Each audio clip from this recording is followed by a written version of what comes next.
말씀 보겠습니다. 시편 1편입니다.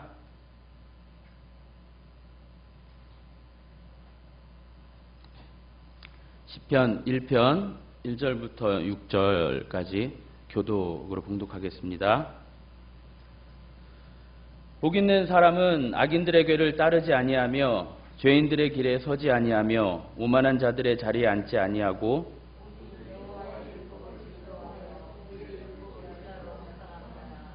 그는 시냇가에 심은 나무가 철을 따라 열매를 맺으며 그 잎사귀가 마르지 아니함 같으니 그가 하는 모든 일이 다 형통하리로다.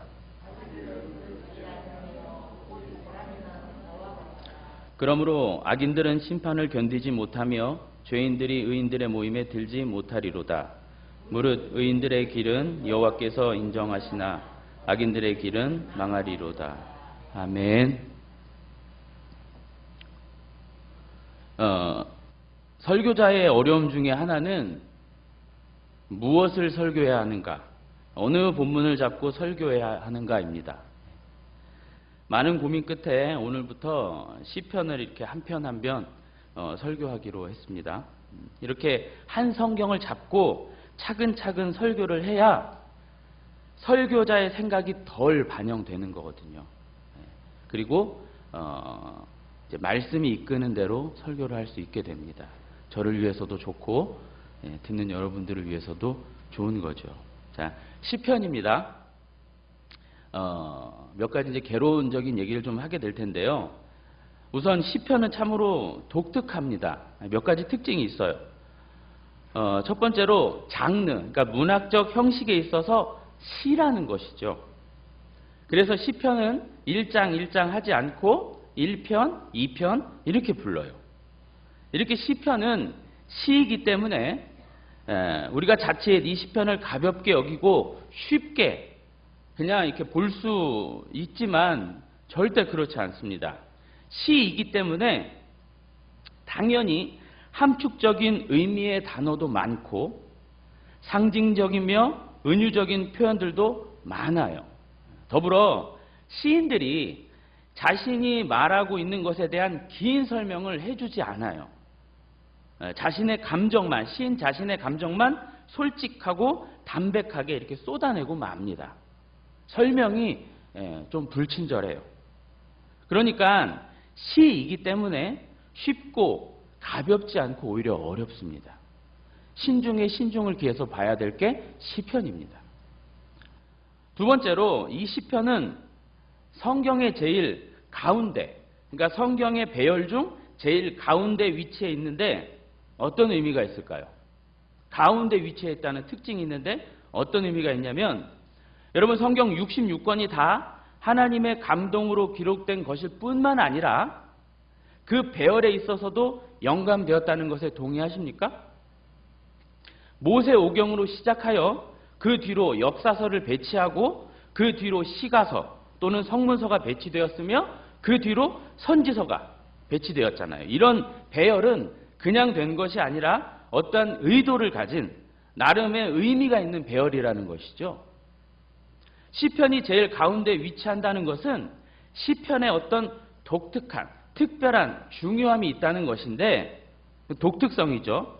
자치하고 시편은 모세가 있던 출애굽 시대로부터 시작해서 포로 귀환, 이스라엘의 포로 귀환에 이르기까지 약 1천년 동안의 세월을 두고 다양한 지역과 다양한 사건과 다양한 사람들에 의해 기록된 그야말로 이스라엘의 흥망성쇠, 희노애락을 아주 집약적으로 묶어놓은 책이에요. 구약이 아주 농축되어 있죠. 응축되어 있습니다. 그래서 흔히들 시편은 구약 성경에 포함되어 있고 구약 성경은 시편에 요약되어 있다라고도 해요. 이것이 시편이 성경 가운데 놓여 있는 독특한 특징 두 번째고요. 이제 세 번째 특징은 다른 성경들, 그러니까 시편을 제외한 65권의 성경들은 어떤 면에서 위에서 아래로, 그러니까 하나님의 말씀이 사람에게 떨어지는 형국이라면 이 시편은 아래에서 위로, 그러니까 사람이 하나님께 올리는 신앙의 고백이요, 찬송이요, 기도라 할 수 있습니다.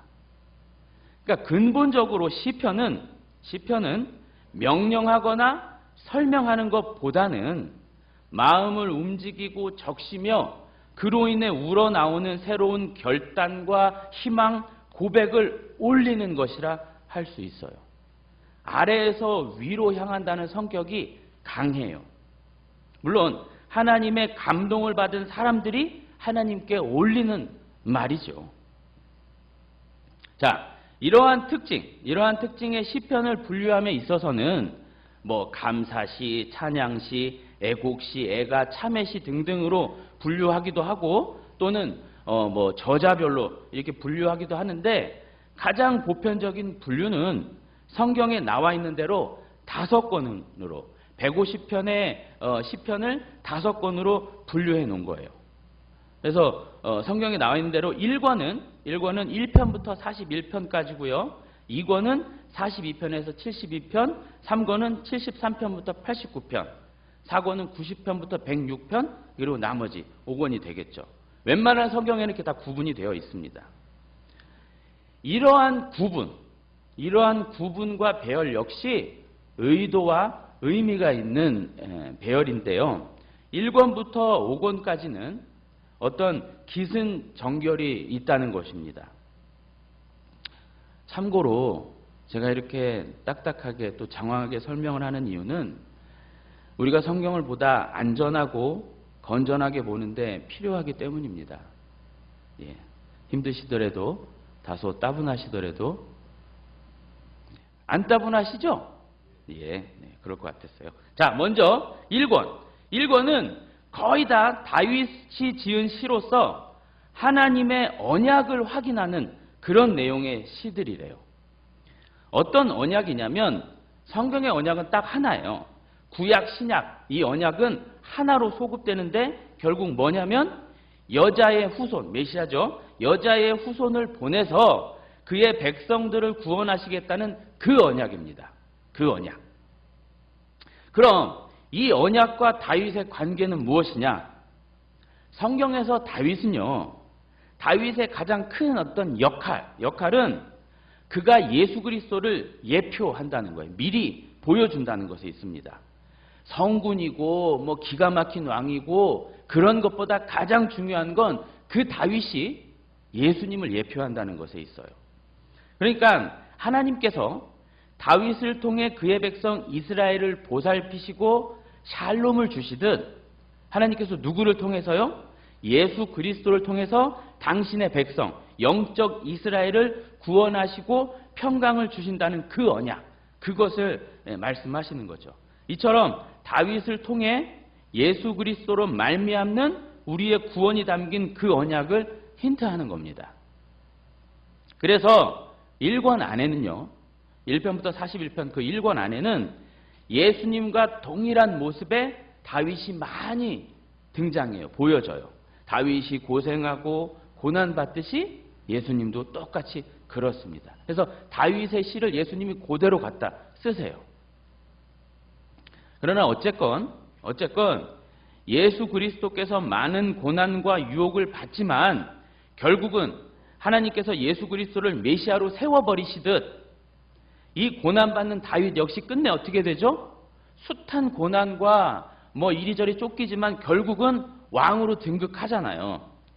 그래서 1권의 마지막 41편은 다윗이 왕으로 등극하는 것으로 마쳐요. 자, 2권은 1권과 크게 다르지 않습니다. 다윗이 왕위에 올라서도 하나님만 오롯이 바라보며 기도하는 모습이 많이 담겨져 있어요. 2권의 가장 큰 특징은 이 다윗의 왕위 또 하나님의 궁극적 언약이 다윗에게서 누구에게로 흘러가요? 솔로몬에게로 흘러가는 것. 솔로몬에게로 이양된다는 것입니다. 그런데 솔로몬 역시 그냥 솔로몬이 아니고 누구를 예표할까요? 예수 그리스도의 어떤 모습을 예표하는 이로 등장하는 거거든요. 지혜로운 왕, 어떤 왕, 저런 왕, 그것보다 중요한 건 그를 통해서 예수님이 드러나는 거예요. 예수님이 부각되는 거고. 성경의 주인공은 반드시 하나님입니다. 하나님이신 그 예수 그리스도라는 사실을 놓치게 되면 성경 엉뚱하게 보게 되는 거예요. 3권은 많은 부분 분열 왕국 시대나 포로 시대를 배경으로 쓰여졌는데 이런 겁니다. 하나님의 그 언약이 끊어진 것이 아닙니까? 하는 질문들의 시가 많아요. 자신들의 불순종으로 유다, 이스라엘 자신들의 불순종으로 하나님께서 자신들을 버리신 것이 아닌가 하는 내용들의 시들이 대부분이에요. 더불어 이런 생각까지 나아갑니다. 아니 대체 하나님이 계시긴 한 겁니까? 어찌하여 하나님의 백성들을 이리 보고만 계십니까? 이런 내용의 탄식시가 많습니다. 뭘까요? 신자가 예수 그리스도를 믿고 구원받았다지만 여전히 죄나 이 땅의 고난에 힘겨워하는 모습을 마주하듯이 그런 고난, 고통, 애환을 토해내는 거예요. 이에 이런 물음에 이런 절규에 4권은 3권에 대한 답변과도 같은데 4권의 시작은 90편 모세의 시편으로 시작합니다. 시편 중에 제일 먼저 쓰여진 시편은 90편 모세의 시편이고요. 제일 나중에 쓰여진 시편은 포로 후기에 쓰여진 126편이에요. 자, 모세의 시편. 왜 4권 답변을 주는 3권의 답변을 주는 4권에서 모세의 시편, 모세를 등장하게 할까요? 모세 시대의 특징은요. 인간 왕이 없었다는 거예요. 하나님께서 친히 그들의 왕이 되셔서 인도하시고 다스려 주셨어요. 불기둥, 구름기둥 등으로 현현하시어 친히 왕 노릇 해주셨어요. 즉 진짜 왕인 나 하나님을 보라 이거죠. 진짜 왕인 하나님은 절대 너희를 유다를 버리지 않는다는 그런 답변인 겁니다. 그때도 그 모세 때도 내가 너희들의 왕으로 너희를 구원해냈다 이겁니다. 하나님은 자신이 하신 약속 그 언약 절대 잊지 못한다. 이런 내용입니다. 그렇기에 이런 4권에 이어서 5권의 내용은 자동적으로 그 하나님을 믿는 자들이요. 그 하나님을 진짜 신뢰하는 자들이요. 어떻게 알아? 하나님을 믿고 신뢰하는 자들은 예배로 나아가게 된다. 이런 얘기입니다. 다른 것에 기대지 않고 다른 것을 바라보지 않고 그분께 나아가 그분만을 예배한다는 것입니다. 과거로부터 지금까지 동일한 그 하나님을 감사함으로 경배한다는 거죠. 감사함으로. 이렇게 예배하며 감사하면 하나님이 어떻게 해주실 것이라는 조건적 감사가 아니라 그리 아니하실지라도 그 하나님만 예배하고 섬기란다 이런 마음으로요. 그래서 5권의 내용은 다 예배예요. 다 예배. 뭐 성전에 올라가라, 찬송하라, 예배하라 거의 다 이런 내용입니다. 시편의 5권은 이렇게 기승전결이 있는데요.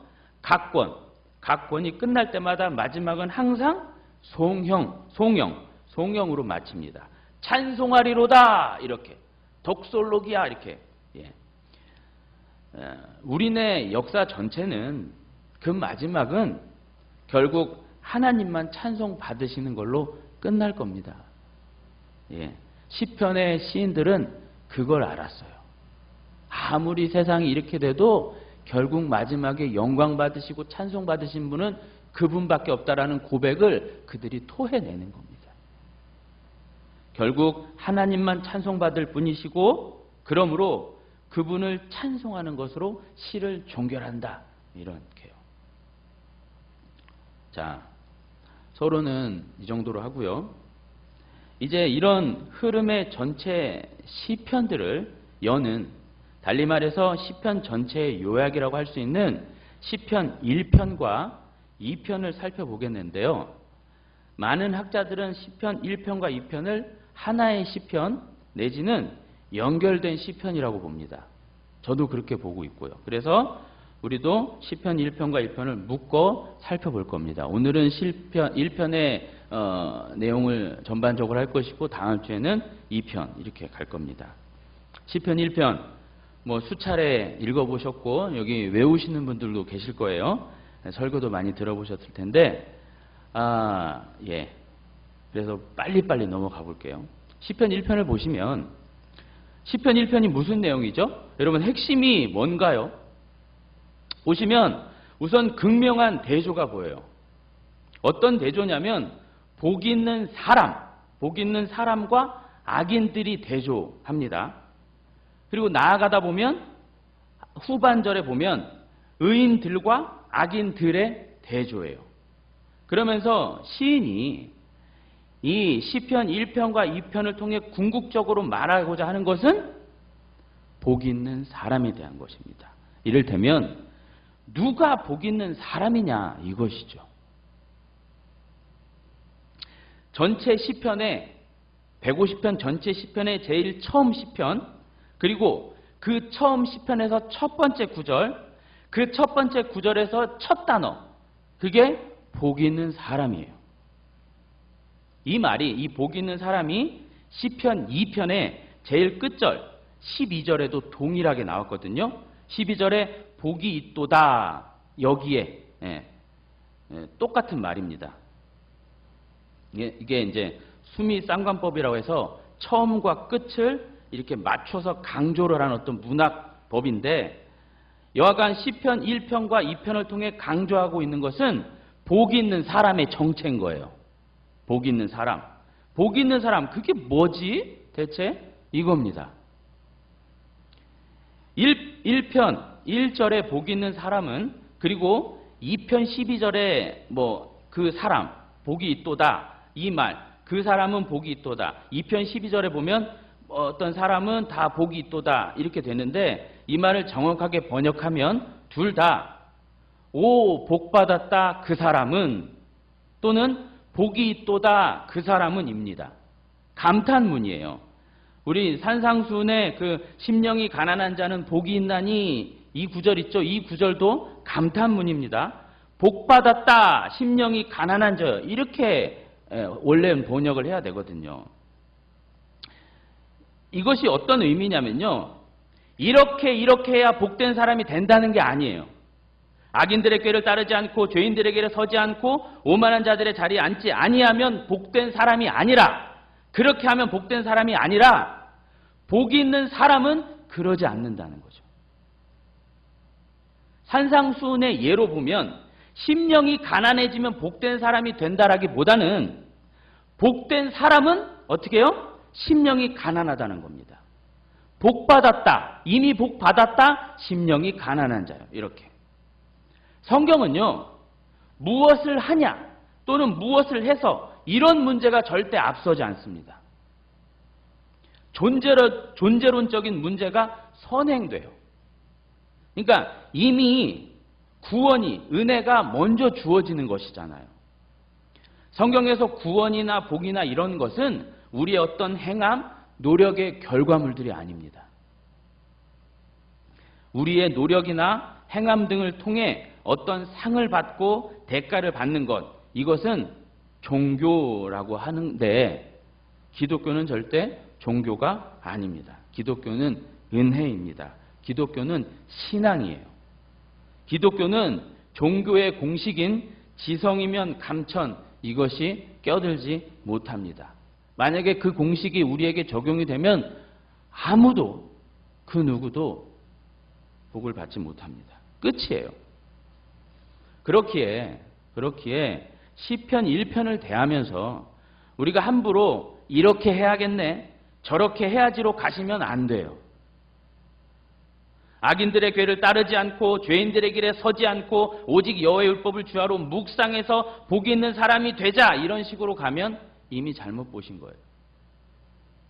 그렇게 할 수도 없고, 그것이 이 시편 1편이 말하고자 하는 게 아니에요. 우리를 또 쉽사리 저 복 있는 자리에 그냥 올려놔서도 안 됩니다. 조금 더 볼게요.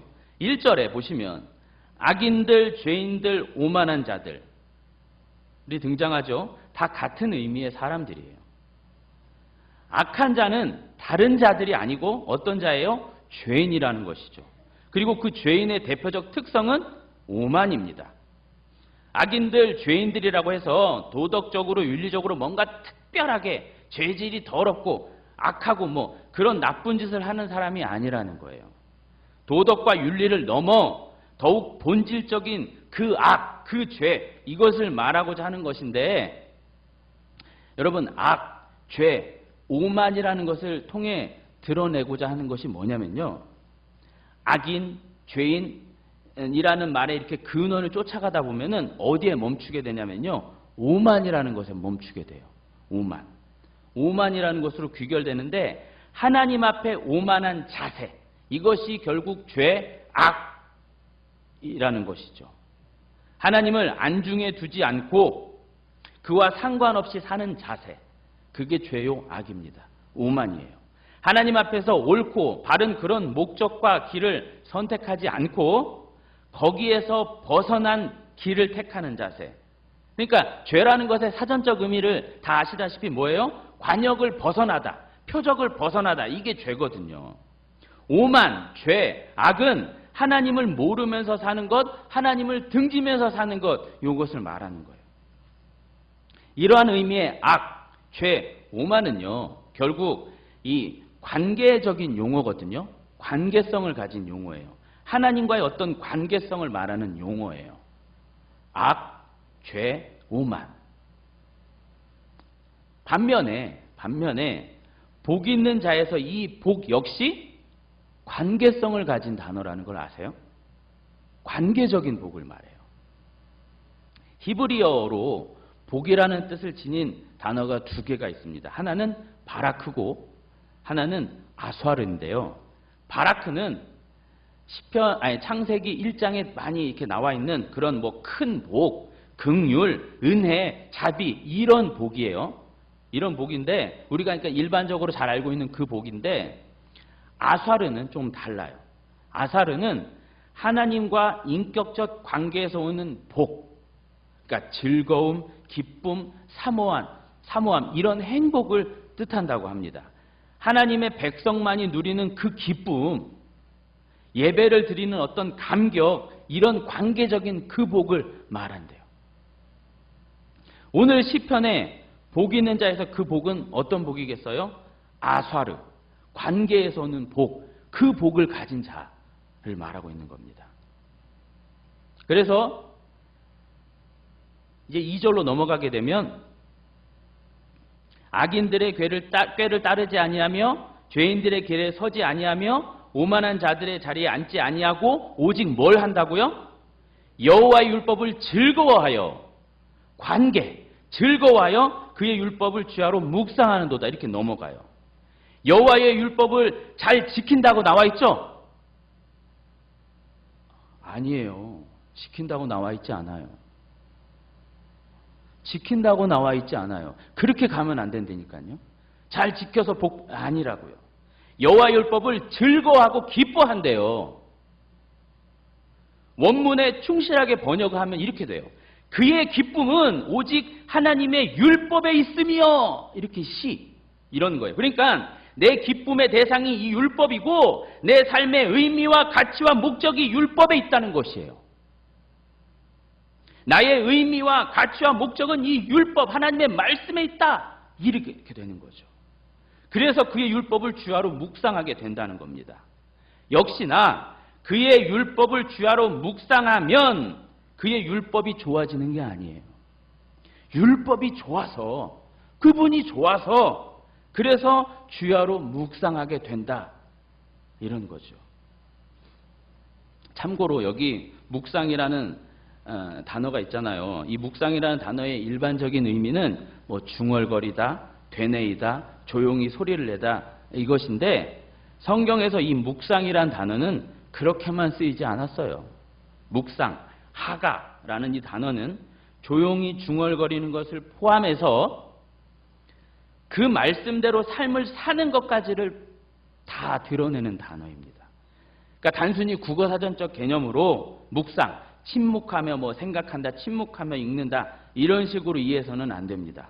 성경에서 묵상이라는 말은 그 말씀이 과연 그러한가 주야로 생각하고 고민하고 반복하여 되뇌이며 삶으로까지 흘러내는 것, 살아내는 것까지를 포함하는 말이에요. 그냥 단순히 시편을 그냥 이렇게 읽는다, 본다로 생각하시면 안 되고 그 말씀 그 의미가 삶으로까지 흘러나와야 된다는 거죠. 자, 그러면서 마지막으로 이 복 있는 사람은 어떤 사람이냐면 시냇가에 심은 나무가 철을 따라 열매를 맺으며 그 잎사귀가 마르지 아니함 같으니 그가 하는 모든 일이 다 형통한 자. 모든 일이 다 형통하대요. 비유입니다. 나무를 들어서 하는 비유지요. 근데 시편 저자가 고작 나무 이야기를 하자고 이런 내용을 기록한 건 아니겠죠? 나무의 이런 모습을 통해 뭔가 말하고자 함입니다. 3절의 관건은 뭔지 아세요? 3절에서 제일 중요한 건 물이에요, 물. 물이 있습니다. 물가에 심겨졌다는 거죠. 그 나무가 물가에 심겨졌다는 거예요. 근데 그냥 거기 심어 있던 게 아닙니다. 제대로 번역하면 옮겨 심겨진. 물가에 있지 않은 나무를 옮겨 심어 물을 충분히 빨아들이게 하는 것. 그게 더 뉘앙스가 강해요. 사실 이 물가, 시냇가가 가리키고 있는 것은 단순히 시냇가 정도가 아니라 여러 갈래의 물길이에요. 여러 갈래의 물길. 자, 여러 갈래의 물길 하면 딱 떠오르시는 생각이 뭐예요? 떠오르시는 그 성경이 창세기 2장 10절. 강이 에덴에서 흘러나와 동산을 적시고 거기서부터 갈라져 내 근원이 되었으니 바로 이 구절을 연상케 하는 말이거든요. 물가, 여러 갈래의 물길. 창세기 2장 10절 그 물 근원, 그걸 말하고 싶은 거예요. 즉 물 근원에서 물이 끊이지 않고 철철 넘치는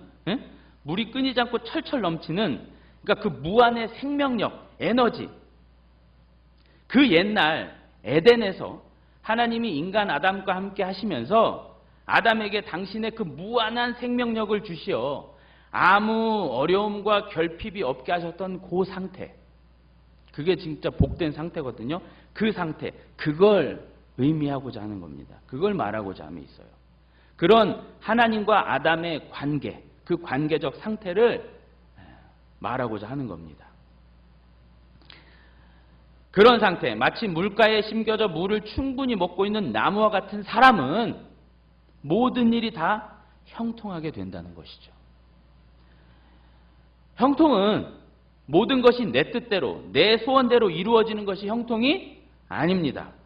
성경에서 형통이라는 말이 쓰여진 곳을 이렇게 살펴보면 확실하게 알 수 있는데 가장 대표적인 본문이 요셉의 본문이에요. 요셉의 인생, 요셉의 삶은 그야말로 세상의 일반적인 이해대로 한다면 형통이 아닌 불통의 삶이었어요. 그의 뜻대로 되는 것은 하나도 없었습니다. 꿈이 자기 마음대로 꾸어지는 것도 아니고 그냥 그런 꿈이 꾸어졌잖아요. 또 형제들에게 그런 몹쓸 짓을 당하는 그런 형통도 있습니까? 더불어 보디발의 아내에게 유혹을 당해 감옥에 갇힌 것, 이것이 형통일까요? 또 떡 맡은 간원, 술 맡은 관원의 꿈을 해몽해 주고서도 신신당부하지요. 나는 여기 있을 사람이 아니에요. 내 억울한 사정을 왕께 꼭 알려주세요. 하지만 하루 이틀 지나도 전혀 감감무소식이 돼요. 술 맡은 관원은 새카맣게 있습니다. 그런데 그때마다 성경은 뭐라고 하냐면 형통을 운운해요. 그때마다 성경은 요셉이 형통했다고 말해요. 그러니까 형통은요, 우리의 입장에서 쓸 수 있는 말이 아니라는 겁니다. 하나님께서 요셉을 당신의 뜻에 맞게 쓰시는 그러한 상태를 형통이라고 하는 거예요. 다시요. 하나님께서 요셉을 하나님의 뜻에 맞게 쓰시는 그러한 상태가 형통인 겁니다. 내 맘대로, 인간 맘대로, 내 뜻대로 되는 게 형통이 절대 아니에요. 만약에 내 맘대로, 내 뜻대로, 내가 하고 싶은 대로 만약에 됐다고 하면 생각해 보세요. 과연 잘 됐을까요? 아닙니다. 큰일 납니다. 하나님께서 막아주셨기에 당신의 뜻대로 나를 이끌어 주셨기에 내 눈으로 보기에는 좀 망하고 안 되고 잘못됐고 불통이었지. 하지만 진짜 보면 그게 형통인 거죠. 그러니까 우리 뜻대로 우리 마음대로 되는 건 절대 형통이 아니에요. 오히려 하나님께서 당신의 뜻에 맞게 그렇게 하시는 그 상태를 형통. 그러니까 시편 1편에서 형통은요, 역시 하나님과의 풍성한 영적 관계 속에서 그분의 뜻대로 온전하게 되어가는 상태, 그것이 형통입니다. 그것을 말하는 거예요. 그게 복 있는 자라 이겁니다. 자, 그럼 보자고요. 1절에 악인들의 꾀를 따르지 않고 죄인들의 길에 서지 않고 오만한 자들의 자리에 앉지 아니하며 오직 여호와의 율법을 즐거워하여 그의 율법을 주야로 묵상하는도다. 이 말씀은 잘 아시다시피 세상 하나님 없이 사는 그 오만한 자들의 말이나 삶을 따르지 않고 하나님의 말씀을 즐거워하며 그분의 말씀만 따르고 그분의 말씀만이 내 삶의 목적이요, 의미요, 이유요, 가치라고 고백하며 그 말씀대로 사는 것을 의미한다고 할 수 있죠. 동의하시죠? 근데 그렇게 살 수 있습니까? 여러분 그렇게 사세요?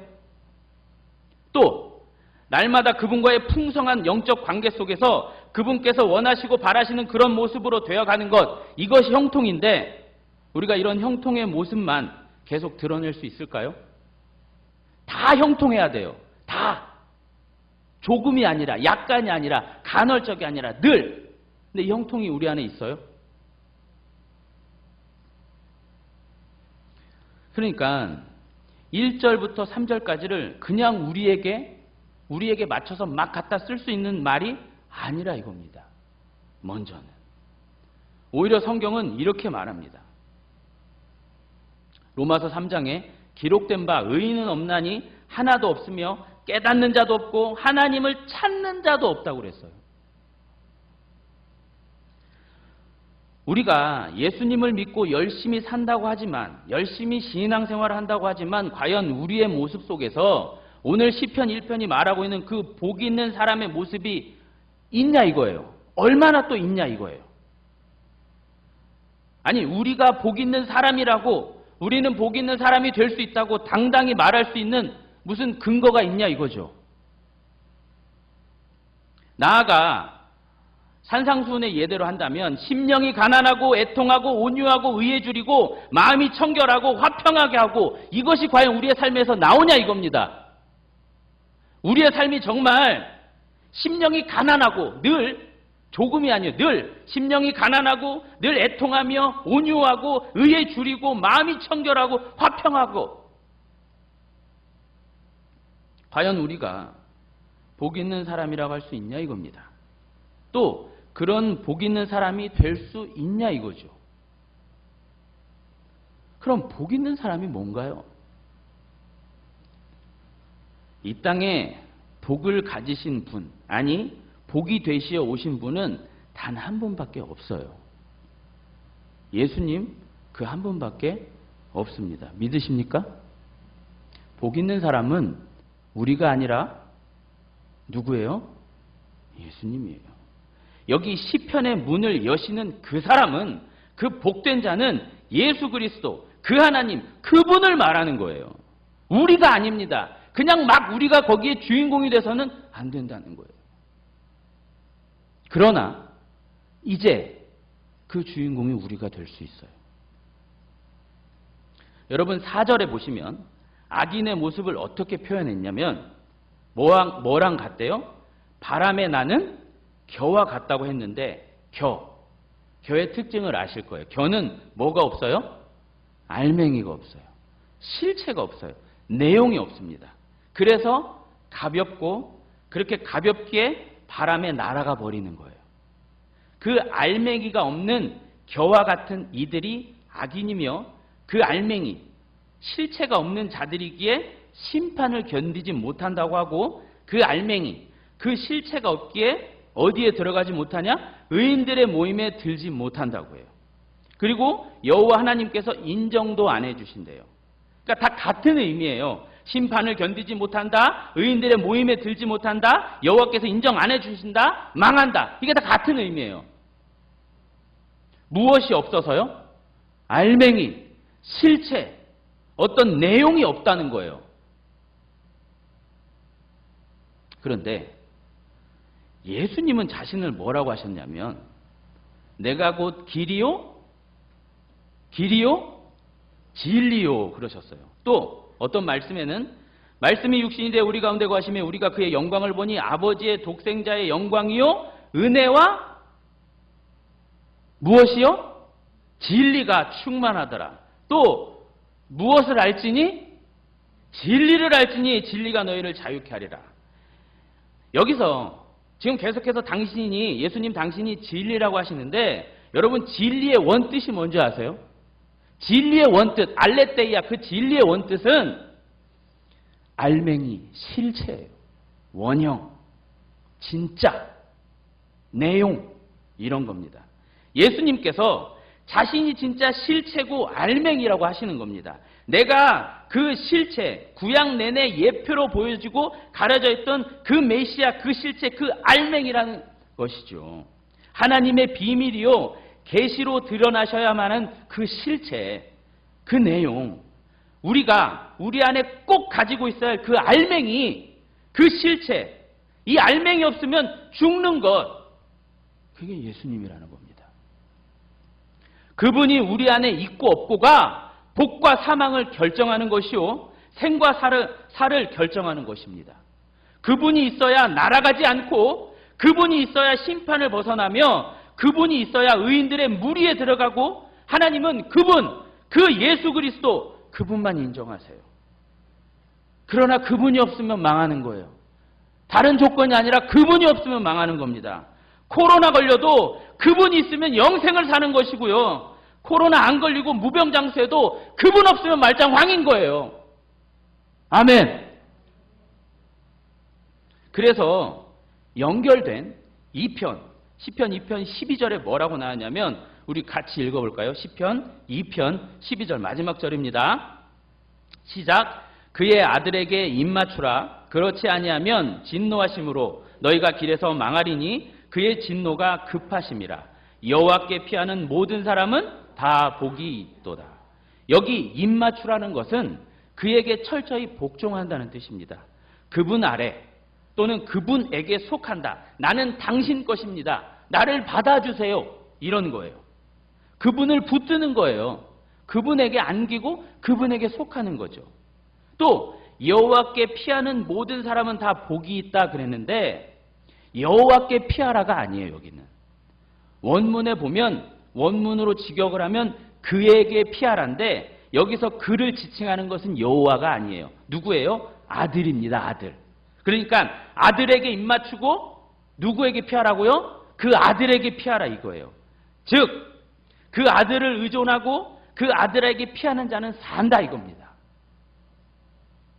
시편 2편에서 2절에 2편이에요. 이제 2편 2절에 보시면 그의 기름 부음 받은 자라는 게 있죠. 이게 메시아입니다. 6절에 나의 왕. 그러니까 아버지 하나님이 진짜 세우고자 하시는 그 왕, 예수님을 말하는 거예요. 7절에 내 아들 있죠. 하나님의 아드님, 그 아들이에요. 또 12절에 그의 아들. 마찬가지로 예수님. 다 예수님을 말하는 겁니다. 그리스도 되시는 성자 하나님, 그분을 말하는 거예요. 그분께 어떻게 하라고요? 입맞추라입니다. 그렇게 그 아들에게 입맞추고 그분께 피하라. 그러면 산다. 이 얘기입니다. 성경은 우리나 우리의 행실을 운운하기에 앞서 그분을 먼저 부각시킵니다. 성경은 그분에 대한 책이라고 했어요. 어디를 펴도 그분이 드러나고 그분이 주인공인 겁니다. 그래서 누가복음 24장 44절에 또 이르시되 내가 너희와 함께 있을 때에 너희에게 말한 바 곧 모세의 율법과 선지자의 글과 시편에 나를 가리켜 기록된 모든 것이 이루어져야 하리라 한 말이 이것이니라 하시고 이런 말씀이 있어요. 바로 이것입니다. 그분이 주인공이에요. 우리는 그분을 알고 성경의 주인공이신 오늘 시편 1편, 2편의 주인공이신 아니 모든 성경의 주인공이신 그분을 알고 그분을 믿는 것이 중요한 것입니다. 우리의 행실, 됨됨이 이것보다 그분을 얼마나 깊이 또 얼마나 제대로 이해하고 알고 있느냐가 관건인 거예요. 이제도 저제도 왜 그분이지? 그분을 믿는다는 것은 또 무엇이지? 이런 것에 대해 아주 뼈저리게 알고 있고 반응하고 있어야 된다는 겁니다. 정말 우리 안에 그분이 알맹이처럼 자리하고 계신가? 우리를 쪼개면 과연 그분이 나오는가? 이런 고민과 이런 어떤 염려, 근심 이런 게 필요합니다. 오늘 시편 1편과 2편에 복 있는 사람은 바로 예수님, 그분이십니다. 우리의 행위를 앞세우며 이 시편을 보면서 우리의 행위를 앞세우며 신자다운 삶을 살자, 하나님의 백성다운 모습을 보이자 이런 결단을 먼저 촉구하지 않아요. 이런 강요를 우리에게 요구하지 않습니다. 그것보다 그 알맹이, 그 실체, 그분 그 예수님을 아느냐 이걸 묻는 거예요. 그분을 인정하고 네가 알고 있는 그분을 인정하고 그분을 진짜 믿어? 이걸 묻고 있는 겁니다. 그분이 어떤 분이신지 진짜 복 있는 분이 누군지 알아? 이걸 묻는 겁니다. 요한복음에 영생은 곧 유일하신 참 하나님과 그가 보내신 자 예수 그리스도를 아는 것이니다 라고 했고요. 또 그들이 묻되 우리가 어떻게 하여야 하나님의 일을 하오리까? 예수께서 대답하여 이르시되 하나님께서 보내신 일을 믿는 것이 하나님의 일이니라 이렇게 말씀하셨어요. 여러분, 다른 많은 일도 중요합니다. 중요하지 않는 일이 어디 있겠어요? 그러나 제일 중요한 일은 먼저는 그분을 아는 것입니다. 쉽지 않아요. 쉽지 않아요. 깊이 절절하게 그분을 알고 누리는 것, 그것은 알고 또 알아도 또 알게 되는, 또 알아가게 되는 그런 겁니다. 알면 알수록 너무 어렵고 그렇게 더 붙들 수밖에 없고 그냥 그분께 빠져드는 것이죠. 예수님을 믿고 아는 일을 너무 터부시해요. 교회를 좀 다니고 성경을 좀 볼 줄 알면 그냥 그 십자가 예수님 적당히 이해하고 적당히 알고 그리고 이제 무시하고 덮어놓게 되고 다른 것에 열심을 두고 다른 것에 빠지게 됩니다. 절대 그분이 중요하지 않아요. 그 예수를 믿는 내가 중요해지지. 그러면서 간간히 꺼내보고 억지로 쥐어짜서 십자가 운운하면서 눈물 뿌리고 그렇게 되는 게 우리 신앙인의 모습이에요. 아니에요. 틀렸습니다. 우리가 아무리 열심히 신앙생활을 하고 멋진 모습을 드러내고 울고 짤고 해도 그 속에 진정성 있게 예수가 없으면 성경에서 말하는 그 예수님을 믿지 못하면 알지 못하면 바람에 나는 겨와 같은 거예요. 하나님이 인정해 주시지 않아요. 하나님 우리의 억지의 눈물, 하나님이 말도 안 되는 우리의 그런 태도, 그런 것에 속으실 거라고 생각하십니까? 안 그래요. 하나님은 절대 속지 않습니다. 심중, 마음의 중심을 보시는 분께서 우리의 마음, 가짜인지 진짜인지, 진정성이 있는지 없는지, 진중함이 있는지 없는지 모르실까요? 근데 우리는 너무 이런 표현에서 죄송하지만 쇼를 하려고 해요.